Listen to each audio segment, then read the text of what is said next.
अभिनेते नाना पाटेकर यांनी आजवर त्यांच्या अभिनयाच्या जोरावर अनेकांची मनं जिंकली. नानांसारखं व्यक्तिमत्व जर एखाद्या चित्रपटात आहे तर तो चित्रपट हिटच होणार असं कायमच म्हटलं जायचं. तर नुकतंच लल्लन टॉप या चॅनलला मुलाखत देताना नाना त्यांच्या वैयक्तिक आयुष्याबद्दल त्यांच्या आईबद्दल व्यक्त झाले. ते म्हणाले, माझी आई अतिशय प्रेमळ आणि शिस्तप्रिय होती. तिने अगदी छानरित्या आम्हाला वाढवलं. आईकडच्या फॅमिलीचं अंडरवर्ल्डशी कनेक्शन होतं. रक्तात त्या सगळ्या गोष्टी होत्या. मी सुद्धा त्यात जाऊ नये म्हणून तिने मला गावी नेलं. तिच्या माहेरचं आडनाव सुर्वे होतं. माझे मामा वगैरे अंडरवर्ल्डमध्ये होते. मी आता नावं नाही घेणार कोणाची, पण त्यांच्यावर सिनेमे सुद्धा बनलेत. यात सगळ्यापासून वाचवायला आईने मला गावी नेलं. त्यानंतर नाटक, सिनेमे असा नानांचा अभिनयातील प्रवास सुरू झाला. नाना आजवर अनेक मराठी, हिंदी, साऊथ सिनेमांमध्ये झळकलेत.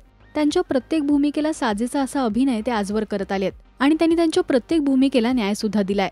तुम्हाला नानांची आजवरची कोणती भूमिका जास्त आवडते हे आम्हाला कमेंट्समधून नक्की सांगा.